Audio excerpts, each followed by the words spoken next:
At our engagement party, she toasted to finding the courage to follow my heart and kissed my best man. I canceled the wedding and went on the honeymoon alone. They crashed and burned in 3 months. Hey viewers, before we move on to the video, please make sure to subscribe to the channel and hit the like button if you want to see more stories like this. Thanks. Hey Reddit, throw away for obvious reasons. This all went down about a year ago, but I've been lurking here long enough to know stories like mine blow up. I'm 32 now, male, and I need to get this off my chest because even though I've moved on, the sheer audacity of it still hits me sometimes. I'll try to keep it real and not embellish. It was outrageous enough on its own. Let me back up and set the scene. Emily and I met in college, freshman year bio class. She was this vibrant, ambitious girl from a chaotic family. Parents divorced young, sister always in some drama. And I was the steady guy from a quiet suburb, studying engineering. We clicked instantly. She had big dreams of becoming a marketing exec, but life kept throwing curveballs. Layoffs, bad bosses, you name it. I was there for all of it. Flashback to about 3 years into dating. Emily got fired from her first real job after a merger. She was devastated, crying on the couch for days. I put my own career on hold, turned down a promotion that would have meant relocating to help her regroup. I covered rent, cooked meals, even helped her revamp her resume and practice interviews. You're my rock, she'd say, pulling me close. I don't know what I'd do without you. Those words meant everything back then.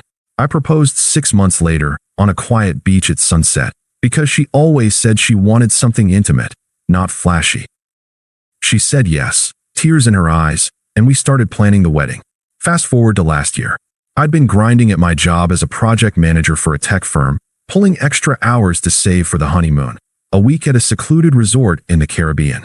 Emily was finally stable in her new role at an ad agency, and things seemed perfect. Our engagement party was at a rented hall in the city, nothing extravagant, just close friends and family, about 50 people. My best man was Jake, my buddy since high school. We'd been through everything, college parties, my parents' divorce, his messy breakup a few years back. I trusted him like a brother. He was the one who helped me pick out the ring, even. The night started great. Music playing, people mingling, toasts going around. Emily looked stunning in this white dress she'd picked out, and I remember thinking, this is it. We've made it through the rough patches. I gave a short speech, thanking everyone for being there, talking about how Emily had changed my life for the better. Then it was her turn. She grabbed the mic, smiling wide, and raised her glass. To all of you who've supported us, she started, her voice steady but with this edge I couldn't place. And to finding the courage to follow my heart. Life's too short for regrets, right? Sometimes you have to take risks to get what you really want. The room clapped politely, but I felt a knot in my stomach. It sounded off, like it wasn't about us. I chalked it up to nerves. Public speaking wasn't her thing. But then she turned, set her glass down, and pulled Jake in for a kiss. Not a peck, not a hug gone wrong. A full, passionate kiss, right there in front of everyone. Gasps rippled through the crowd. My mom dropped her fork. Jake didn't pull away at first, he leaned into it. The hall went dead silent except for a few whispers. Emily finally broke it off, wiping her lip with this smug little grin, like she'd just won something. She looked at me and said, "Oh come on, Alex, don't look so shocked. It's not like this came out of nowhere." I stood there, glass in hand, feeling the blood drain from my face. What the hell? My mind raced back to little things I'd ignored. Late nights at work she shared with Jake. He was in sales for the same agency. Inside jokes they'd laugh about. Her phone always face down. But this? Publicly? At our engagement party? Emily, what is this? I managed, my voice low, trying to keep it together. The mic was still on, so everyone heard. She rolled her eyes, that dismissive tone cutting like a knife. Alex, you've been so safe. Reliable, sure, but where's the spark? Jake gets me. He challenges me, makes me feel alive. We've been seeing each other for months. I was going to tell you privately, but tonight just felt right. Courage, remember? Jake shuffled awkwardly, avoiding my eyes. Dude, I'm sorry. It started as drinks after work. We didn't plan this. Didn't plan this? Emily laughed, a sharp, entitled sound. Please. Alex, you were always working late, building our future. But I need more than stability. I need passion. Jake's not afraid to take risks, like me. You're great, but you're just not enough anymore. Her words twisted everything. She made it sound like my loyalty was a flaw, like supporting her through her job loss was boring. The room was staring, pity from my side, awkward avoidance from hers. Her sister, Mia, smirked from the corner, like this was entertaining. My aunt whispered something, but I didn't hear it. The betrayal wasn't just the affair, it was the cruelty, the public spectacle, turning what should have been our night into her stage. I set my glass down carefully, not slamming it. My hands were steady, even if my heart was pounding. I see, I said flatly. No yelling, no pleading. I turned and walked out, past the stunned faces, into the cool night air. Behind me, I heard Emily call, "Alex, wait. We can talk about this." But I didn't stop. That was the last time I spoke to her that night. The drive home was a blur. I got back to our apartment, my apartment, technically, since it was in my name, and sat on the couch in the dark. The ring box from the proposal was still on the shelf, a reminder of that beach moment. How had I missed the signs? I'd sacrificed weekends, date nights, even a chance to travel for work, all to be there for her. Flashback to last Christmas. She was stressed about family drama, so I surprised her with a weekend getaway. "You're the best thing in my life," she'd whispered. Now, it felt like a lie. I didn't cry or rage. Just this numb confusion washed over me. Why publicly? Why with Jake, of all people? The unfairness gnawed at me. The way she twisted my reliability into an insult, like being committed was a weakness. I scrolled through my phone, seeing missed calls from friends, texts like, "What the fuck happened?" from my cousin. But from Emily? Nothing yet. Jake sent one. "Man, call me. We need to talk." I deleted it. By morning, the shock settled into resolve. I called the wedding planner first, canceled everything. Venue, flowers, band. Most deposits were lost, but the honeymoon tickets? Non-refundable, booked in my name. I stared at the confirmation email, 7 days in paradise. Why not? I thought. She'd always said it was her dream spot, but now it would be mine. Alone. I packed a bag methodically, no rush, no drama. Her stuff? I boxed it up neatly and left it by the door. Then I changed the locks, just in case. Mutual friends started reaching out. I kept responses short. "It's over. Appreciate the concern." No bad-mouthing, no details. Let them figure it out. That afternoon, my phone rang. Emily. I answered, figuring one conversation for closure. No point in ghosting yet. "Alex, thank God you picked up," she said, her voice a mix of relief and defensiveness. "Last night was intense. I didn't mean for it to go down like that." "Intense," I echoed, keeping my tone even.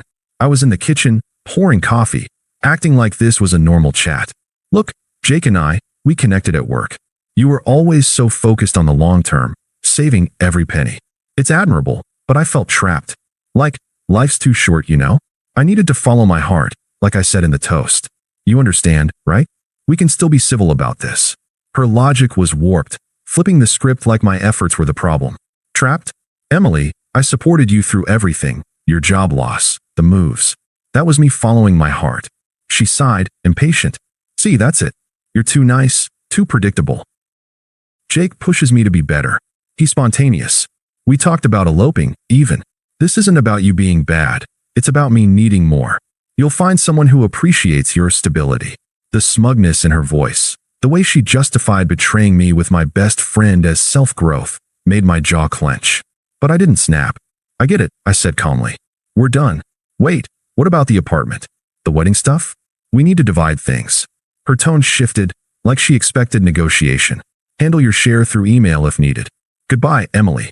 I hung up, blocked her number, then Jake's. Social media? Unfriended, blocked, gone. It was like erasing them from my life in a few clicks. The next few days were quiet agony. I took time off work, wandered the apartment, replaying the party in my head. The confusion lingered. Was I really that blind? Friends dropped by with beer and sympathy, sharing bits they'd heard. Apparently, the affair started months ago, office flirtations turning into hookups. Jake had bragged to a coworker. It stung, but I didn't dwell. Instead, I focused on logistics, canceling joint accounts, notifying the landlord. Then, the honeymoon. I flew out alone, checked into the resort, a bungalow overlooking turquoise water.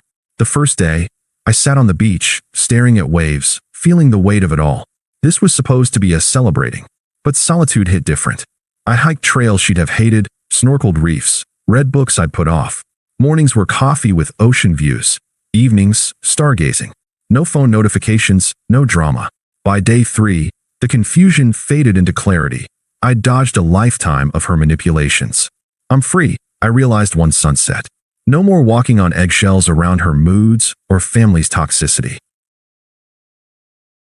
Back home, I threw myself into routine, gym, work projects, even started a side hustle in app development I'd shelved for her. Friends rallied, barbecues, game nights. Jake and Emily, out of sight, out of mind. I heard whispers they were together officially, posting couple pics online. Let them. I was rebuilding, one steady step at a time. It was about 3 months after I got back from the honeymoon when the whispers turned into facts. I kept my head down, focusing on work and my new routines, hitting the gym at dawn, diving into that app side project, even joining a hiking group to fill the weekends. Friends would drop hints during hangouts. Heard from mutuals that things aren't going great for Emily and Jake. I didn't pry, didn't need the details to feel the shift. But eventually, it all came out, piece by piece, like a bad movie unraveling. Turns out, they are passionate. Relationship crashed fast. It started with paranoia. Since they both cheated to get together, neither trusted the other. Jake accused her of flirting with coworkers.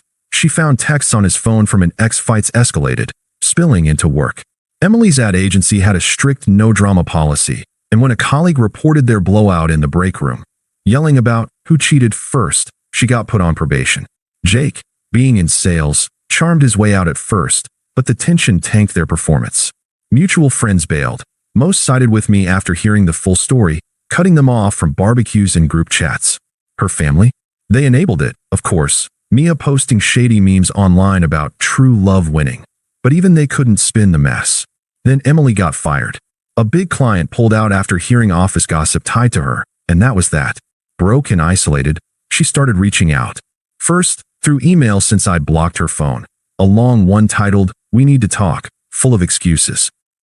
I ignored it. Then text from a new number, voicemails piling up. Her desperation ramped up quick, and soon her toxic circle got involved. It was like watching a script flip, from smug cheater to frantic ex. The first real attempt came via text, about a week after her firing. My phone buzzed during a work meeting. I checked later. "Alex, it's Emily. I know you're mad, but please hear me out. Jake and I, it was a huge mistake. He turned out to be controlling, jealous all the time. We broke up last month. I lost my job because of the stress. Can we meet? I miss what we had." I didn't respond. A day later, another. "Come on, don't be like this. Remember how I supported you through your parents' divorce? We were good together. Let's grab coffee and talk it out." Still nothing from me. That's when she escalated, showed up at my apartment one evening, banging on the door. I was inside, cooking dinner, and froze for a second. But I opened it, keeping the chain on. "Alex," she said, eyes red like she'd been crying. Her hair was messy, clothes rumpled, not the polished Emily from the party. "Thank God you're home. Let me in. We need to fix this." "Fix what?" I asked flatly, arms crossed. She pushed forward, voice cracking. "Us. Jake was a rebound, a stupid fling. I was confused, okay? You were always so focused on the future, it made me feel stuck. But now I see. You were right. Stability is what I need. I've learned my lesson. Please, take me back. I'll make it up to you." Her words echoed her old justifications, but now twisted into pleas. I saw the hypocrisy, blaming me then, needing me now. "Emily, you followed your heart. Remember? Life's too short." She faltered, then got defensive. "Don't throw that in my face." I was emotional that night. Jake manipulated me into it. "You're better than this, better than him. Let's start over. I still have feelings for you." "No," I said simply. "We're done." I closed the door, locked it. She pounded a few more times, yelling, "Alex, open up. This isn't fair." Then she left. But it didn't stop. Next came her family. Her mom called from a blocked number. Must have gotten my work line somehow. "Alex, this is Karen. Emily's a wreck because of you. She told me everything. You can't just ghost her after all those years. Be a man and forgive her. Everyone makes mistakes." I kept it brief. "Karen, this isn't your business. Goodbye." Hung up. Then Mia, her sister, texted, "Hey asshole. Emily's crying nonstop. You think you're so superior, walking away like that? Jake was a dick, but you're worse for ignoring her. Family sticks together. Call her back, or you're trash." I blocked that too. Emily's attempts peaked a week later with a frantic voicemail. "Alex, why won't you answer? I need help. Rent's due, and I'm crashing on Mia's couch. Jake left me with nothing. You owe me after how I stood by you. This silence is cruel. If you don't respond, I don't know, but you're heartless. Her voice cracked into anger by the end, revealing the real her, entitled, manipulative. No remorse, just demands. I deleted it, feeling nothing but confirmation. This is why I left. Friends confirmed the fallout. She was alone, job hunting fruitlessly, reputation shot. Karma didn't need my help. It handled itself. Update, 1 year later. Reddit, if you're still following, I posted this a while back, and the comments were wild. NTA, dodge that bullet. All that. Well, here's the closure. It's been over a year now, and I've leveled up in ways I never expected. That app side project? It took off. I quit my job to run it full-time, hired a small team, even moved to a bigger place with a view. Gym routine stuck. I'm in the best shape of my life. Dating? Casually, nothing serious yet, but I've met people who value loyalty without the drama. Life's steady, but exciting on my terms. No more sacrifices for someone else's chaos. Emily, faded to irrelevance. I hadn't thought about her in months until last week. I was at a coffee shop downtown, grabbing a latte before a meeting when she walked in. She spotted me immediately, froze, then approached with this forced smile. Looked rough, tired eyes, same rumpled vibe from before. Alex? Wow, small world, she said, voice shaky. You look great. Can I sit? Just for a minute. I nodded once, sipping my coffee. No warmth, just politeness. What do you want, Emily? She sat, fidgeting. I wanted to apologize. For real this time. The party, Jake, everything. It was the biggest mistake of my life. I've been in therapy, working on myself. Lost friends, still job hunting. Seeing you thrive, it hurts, but I get it now. Can we try again? Even as friends? I miss you. Her plea hung there, desperate. I saw the shift. She'd gone from smug to broken, power reversed. But I felt nothing. No anger, no pity. Just detachment. Apology noted, I said calmly. But let's be clear. You said life's too short for regrets, right? That you needed passion, not stability. You followed your heart, with my best friend, in front of everyone. Now you're here because it backfired. She winced. Don't twist my words. I was wrong, okay?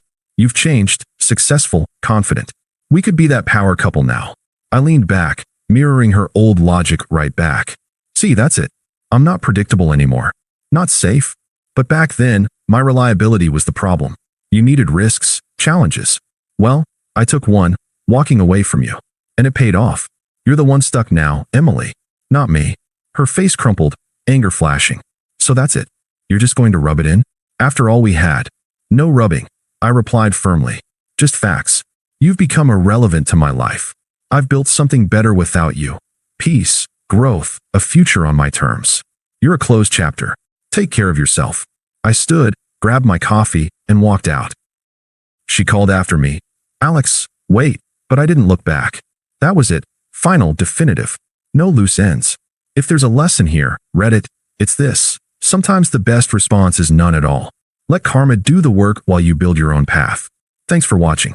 Make sure to subscribe to the channel and hit the like button. What do you think about this story? Share it in the comments.